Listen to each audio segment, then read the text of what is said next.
Ladies and gentlemen, imagine if tomorrow morning you woke up already winning before the world even knew you were awake. No applause, no audience, just you, your breath, and a quiet decision today. I lead my life instead of chasing it. That's the real secret behind the world's most successful people. It isn't a gimmick, a miracle app, or a fancy productivity hack. It's a simple, disciplined morning routine built on purpose, courage, and consistency. We live in a time that tries to steal our attention before we even open our eyes. The phone buzzes, the news storms in, other people's priorities line up at the door of our mind. And if we're not careful, we start the day reacting instead of living. Successful people, true leaders, don't do that. They reclaim the first hour of the day like a sacred battlefield because they understand something most people forget. How you start your day is how you train your spirit. So let's talk about that secret routine, not as a checklist, but as a way of life. Waking up with intention, not obligation, is the difference between living your day and being lived by it. Most mornings, people open their eyes and instantly feel pulled into a race: alarms, responsibilities, deadlines, family needs, messages, news, and 1,000 little pressures that shout, go, go, go. When you start there, you are already reacting, you're already on defense. The day becomes something that happens to you, and your first identity of the morning is someone who has to. Successful people don't deny that life has demands. They simply refuse to let demands define them. They pause before the rush and ask a deeper question than, what do I have to do today? They ask, who do I choose to be today? That question sounds simple, but it changes your posture toward everything that follows. To ask who you choose to be is to remember that tasks are not the core of your life, they are expressions of your life. A to-do list is a tool, not a ruler. Obligation says, I am what I complete. Intention says, I complete what aligns with who I am. When you choose who you will be, steadfast, kind, disciplined, courageous, generous, focused, you're setting a standard that your actions must follow. The same task can be done in a way that shrinks you or strengthens you. If you choose to be courageous, you won't hide behind busy work. You'll make the hard call, speak the truth, and face what you've been avoiding. If you choose to be patient, you won't let stress turn you sharp with the people you love. If you choose to be focused, you'll protect your attention from distractions that masquerade as urgency.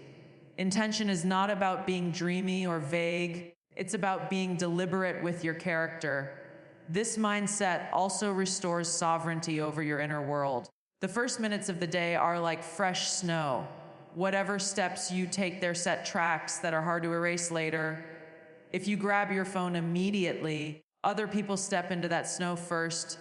Their opinions, crises, and noise become your tracks. If you wake with intention, you stand at the door of your mind and decide what enters. You might sit in silence, breathe, pray, reflect, or simply notice what you're grateful for. The point isn't a specific ritual, the point is ownership. Before the world gets a vote on your mood and direction, you cast your own. You choose your compass heading instead of letting the wind pick it for you. There's leadership in that, even if no one sees it. Leading a team, a family, or a community starts with leading yourself. A person who wakes with intention practices self-command. They decide their principles before pressures arrive. So when the day tries to push them off course, they already know where they stand. It's like setting coordinates before a journey. If you don't choose a destination, you'll still travel, but you'll end up wherever the road drifts. Intention keeps you from drifting. It reminds you that you are not a machine built to grind through tasks.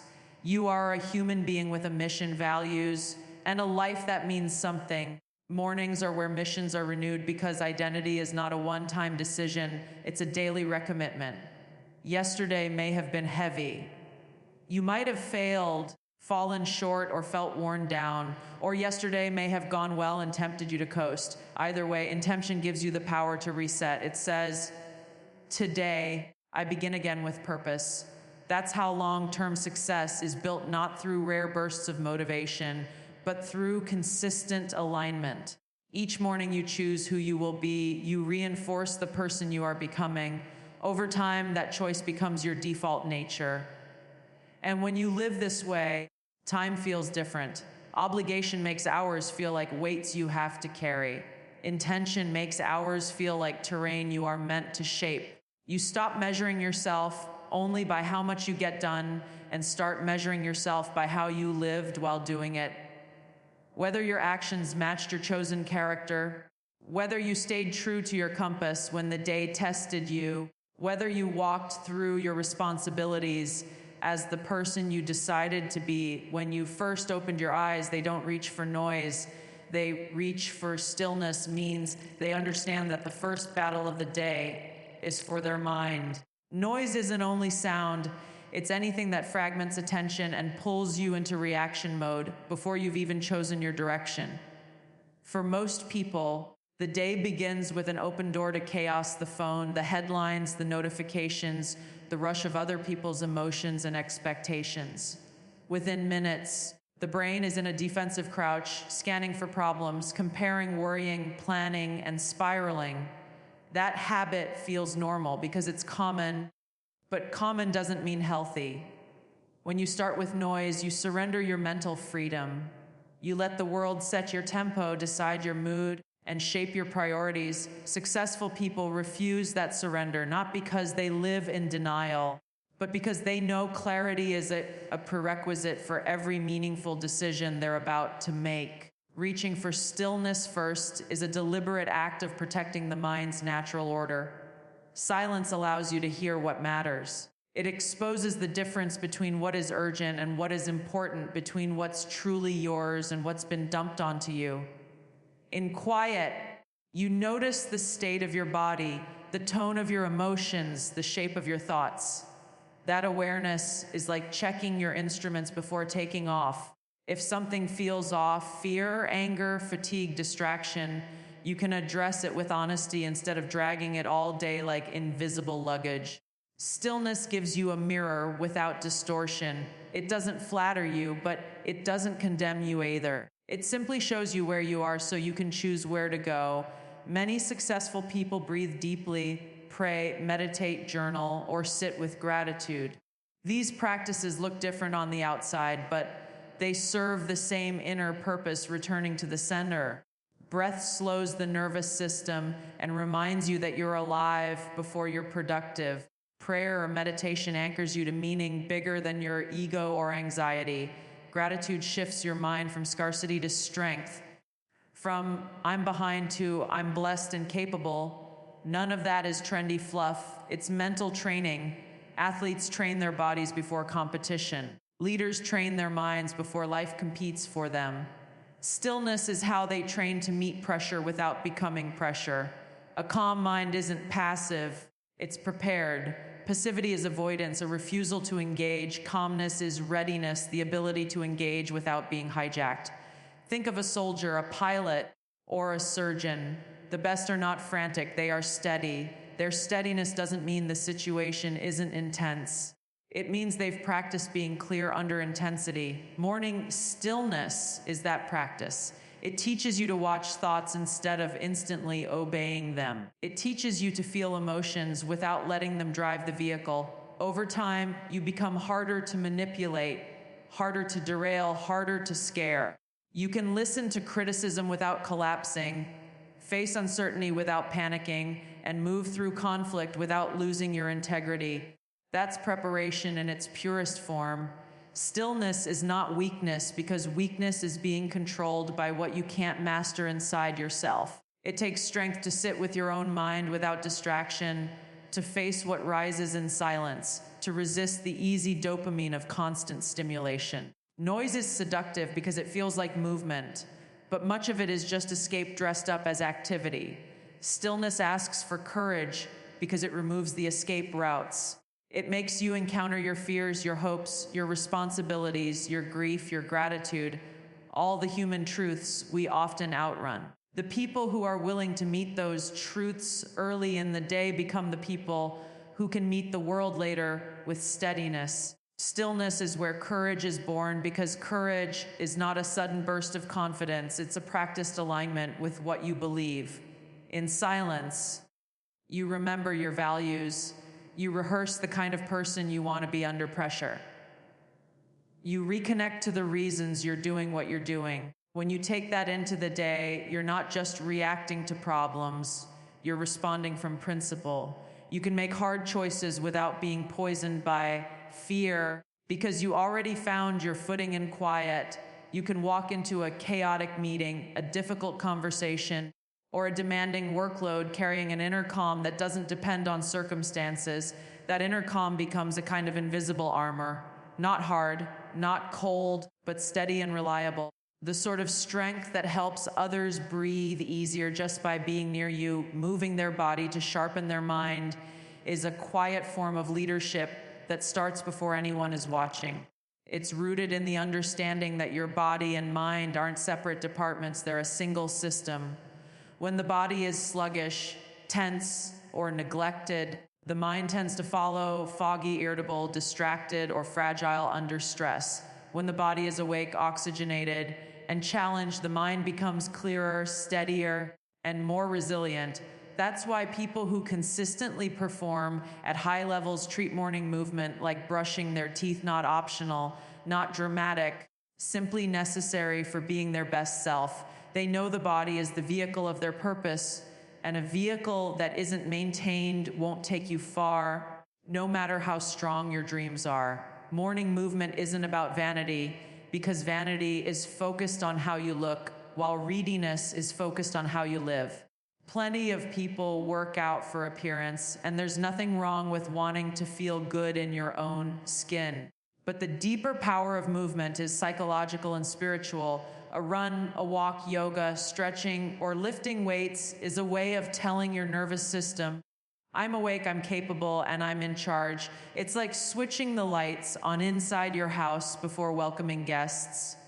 The day is coming with its demands, surprises, and pressures, and movement prepares you to meet it with energy instead of dread. When you move early, you're not waiting to see how the day treats you before deciding how you'll show up. You are deciding first. There's also something profoundly stabilizing about starting the day with a physical challenge you choose. Life will throw challenges at you whether you want them or not. But when you deliberately choose a hard thing in the morning, especially one you could easily skip, you practice agency. You practice the muscle of I decide. That muscle matters far beyond fitness. The person who chooses discipline in the morning is more likely to choose patience in conflict, focus in distraction, courage in uncertainty. Movement becomes a rehearsal for character. It trains you not just to endure discomfort, but to walk into it on purpose and come out stronger. When you challenge your body early, you remind yourself, I do hard things, I keep promises to myself. That line sounds like a motivational poster until you live it. The first promise is small: get up, put on shoes, step outside, roll out a mat, or pick up a weight. But that small promise is the seed of self-trust. Every time you keep it, your brain records evidence that you are reliable. Self-trust is one of the most underrated forms of confidence. It's not loud. It doesn't need validation. It's the steady belief that when things get difficult, you won't abandon yourself. And that belief makes you dangerous in the best way, capable of sticking with goals, relationships, and responsibilities long after the initial excitement fades. Movement also clears mental clutter. Physiologically, it increases blood flow, releases neurotransmitters that elevate mood, and reduces stress hormones. But the lived experience is just as important. Your thoughts fall into line when your body finds rhythm. Walking untangles problems. Running burns off anxious energy. Strength training teaches focus and presence. Yoga teaches breath, balance, and humility. Even 10 minutes of movement can turn a noisy mind into a workable one. Instead of carrying yesterday's heaviness into today, you sweat it out, shake it off, and make room for something cleaner. It's not a cure-all, but it's a reset button you can press every morning. There's a symbolic side too. In a world that can make you feel stuck in routines, stuck in expectations, stuck in fear. Movement is a daily reminder that you are not stuck. Your body moving through space becomes a metaphor your mind believes progress is possible. You don't have to solve your entire life at 6 a.m. You just have to take a step, then another. That rhythm builds momentum. And momentum is one of the most practical forms of hope. Finally, morning movement strengthens your ability to lead under pressure. Leaders need stamina, physical stamina, yes, but also emotional stamina, the kind that helps you stay present for people, decisions, and crises without burning out. When you train your body, you train your capacity to hold weight, breathe through strain, and stay steady while your heart rate rises. Those lessons carry directly into real life. A difficult meeting feels less overwhelming when you're used to discomfort. A setback feels less final when you're used to pushing through the last hard rep. You start to understand that discomfort is not a warning sign. It's often the doorway to growth. That confidence echoes through everything else you face, because you've already proven to yourself before breakfast that you can meet resistance and still move forward. Fooling themselves with what builds them is one of those habits that looks simple but carries real power. Many people start the day in a neglectful hurry. They wake up dehydrated, run on coffee alone, grab whatever is fastest and call it normal. Then they wonder why their energy crashes, their patience thins, and their focus scatters before noon. People who sustain success don't leave something as fundamental as energy to chance. They treat their body like a partner in their mission. Success is not built on self-neglect.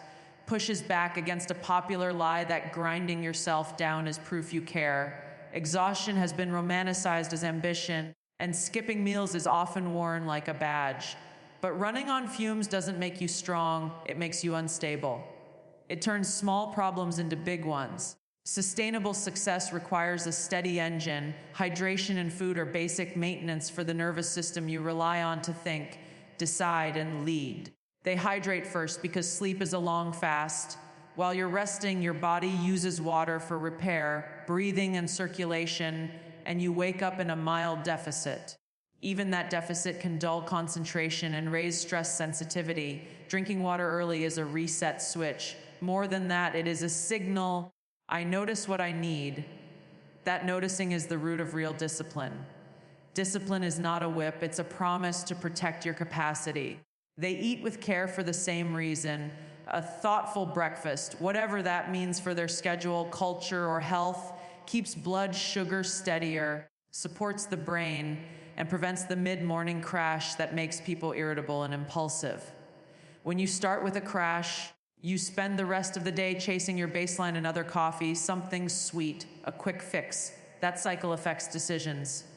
Low energy makes you choose shortcuts, delay hard tasks, and snap at the people you love. Balanced fuel also improves memory and keeps motivation from evaporating once the morning rush hits. This is about respect, not restriction. When they avoid a chaotic morning diet, they aren't punishing themselves or trying to be perfect. They're practicing self-respect. Self-respect says, I'm worth taking care of even when I'm busy. It refuses to trade long-term health for short-term convenience.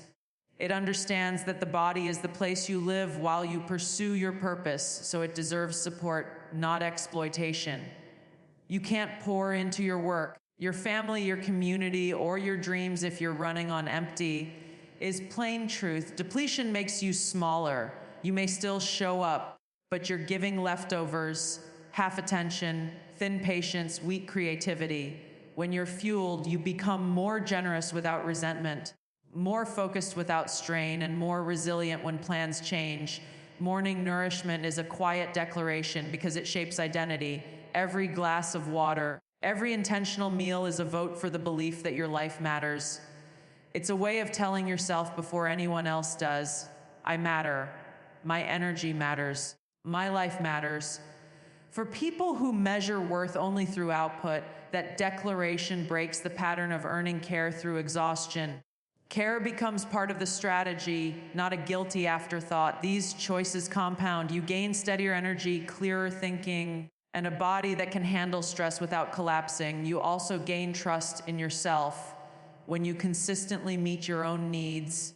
You stop fearing your future because you've proven you'll show up for it, and that calm confidence carries into everything you lead. Focusing on one meaningful priority is a form of precision that separates real progress from the illusion of progress. The modern world offers endless ways to begin the day, distracted, scrolling through other people's lives, absorbing news designed to provoke, or drowning in a flood of small tasks. When you start that way, your attention is divided before it's even awake. You become busy almost instantly, but not necessarily better. The most successful people understand that attention is your most valuable resource, and the morning is when it's at its purest. So instead of spending that freshness on noise, they spend it on choosing what truly matters most. Choosing one priority isn't about being simplistic or ignoring everything else you have to do. It's about refusing to pretend that everything is equally important. Most days contain a mix of urgent, necessary, and trivial things. If you treat them all the same, the trivial wins because it's easier, louder, and more immediately rewarding. That's why people can stay busy for years without feeling like they're moving forward. A meaningful priority cuts through that trap. It asks, what is the small number of things that, if done well, will make everything else easier or more possible? It forces honesty about impact. Not 10 goals, not 50 checkboxes, one priority that moves the needle. There's also a psychological reason this works. The brain doesn't thrive in a constant scatter of decisions. When you wake up and face a long, flat list of tasks, you carry invisible stress from the start. You're not just doing work, you're negotiating with 1,000 competing demands. This drains willpower and creates a background hum of anxiety. But when you pick one priority, you simplify the field. Your mind knows what winning today looks like.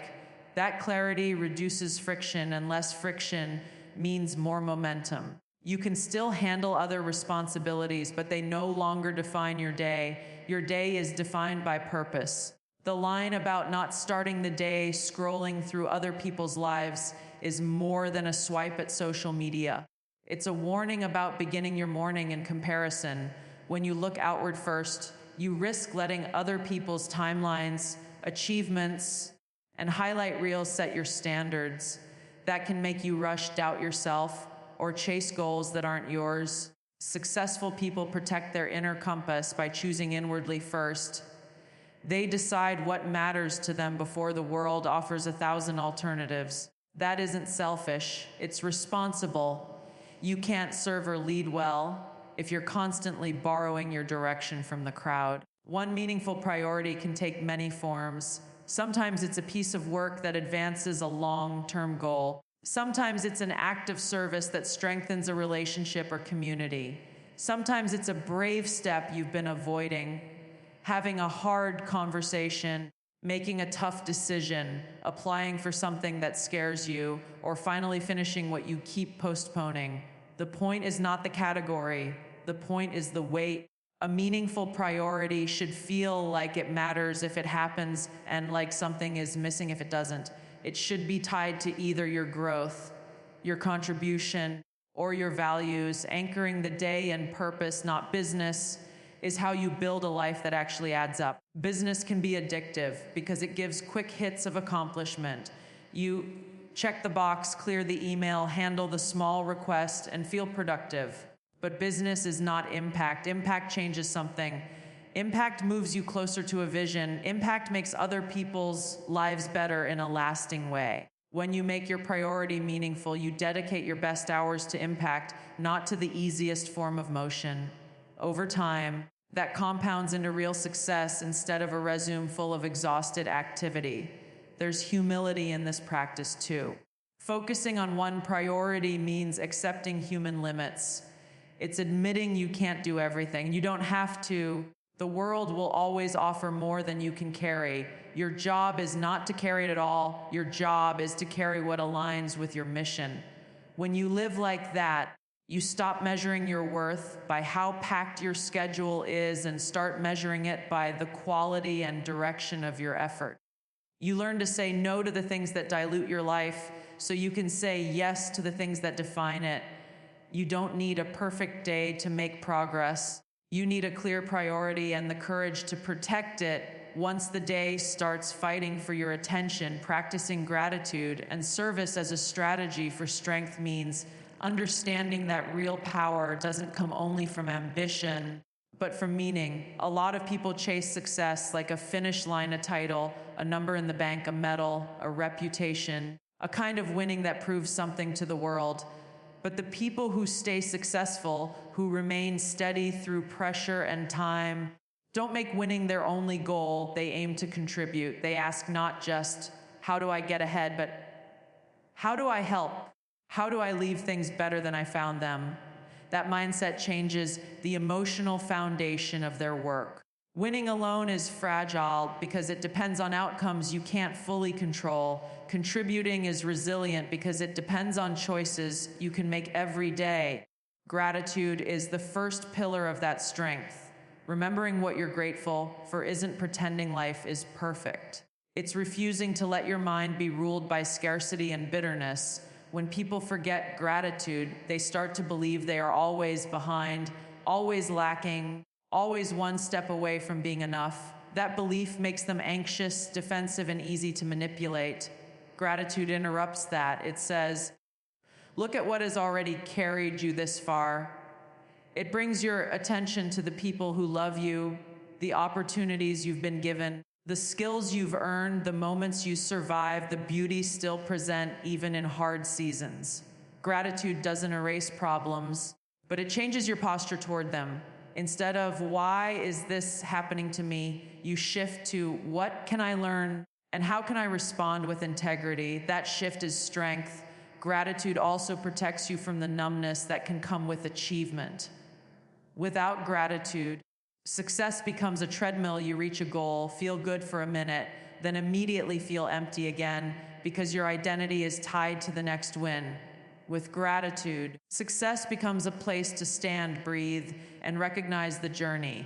You're less likely to sabotage yourself with perfectionism or despair because you can see that your life already holds value. Grateful people are harder to break. They lose without collapsing because their worth isn't attached to one outcome. They win without becoming arrogant because they see how many hands and circumstances help them win. That balance makes them unshakable. Service is the second pillar, and it turns gratitude outward. Remembering who you're fighting for anchors your effort in something larger than ego. Ego is hungry and insecure. It always needs to be fed, and it's never satisfied. When your work is only for ego, you become exhausted and lonely because no amount of applause fills a hollow center. Service fills that center. It makes the struggle worth it. When you're doing something to help your family, your community, your team, or because you believe in, setbacks feel different. They still hurt, but they don't destroy you. You're not just trying to protect your image. You're trying to protect something meaningful. That gives you stamina you can't fake. Service also keeps your character clean as you rise. Power without service rots into entitlement. Achievement without service rots into emptiness. But when you lead with service, success becomes a tool rather than a throne. You start asking, how can I use what I have to lift someone else? That mindset builds trust, and trust builds influence. People follow those who are driven by purpose, not those who are driven by self-importance. Service makes you unstoppable because it creates a kind of moral momentum. You can endure criticism, long hours, and hard sacrifices when you know they are tied to a real good beyond yourself. Together, gratitude and service form a loop that sustains success. Gratitude keeps you grounded and clear-eyed, so your spirit doesn't become brittle in struggle or corrupted in victory. Service keeps you moving forward, so your life doesn't shrink to self-protection or self-promotion. Gratitude reminds you that you are already blessed in important ways, so you don't need to claw at life from fear. Service reminds you that you are needed, so you don't drift into complacency. One makes you unshakable. The other makes you unstoppable. And together they ensure when you reach the heights you're aiming for, you'll arrive as a whole human being, not a hollow one, carrying not just trophies, but purpose, love, and a reason to keep going now. If you're thinking, that sounds simple, too simple. Yes, it is simple, but it's not easy, and that's why it works. The secret isn't hidden because it's complicated. It's hidden because most people won't commit to it long enough to see the transformation. You don't need a perfect morning. You need a faithful one. A morning where you show up for yourself, especially on the days you don't feel like it. Because leadership starts in private. Freedom starts in discipline. And your future starts the moment you decide your mornings are worth protecting. So tomorrow morning, don't ask the world for permission to become who you're meant to be. Wake up and claim the day in silence, in strength, in purpose, and let the world catch up to the person you're becoming.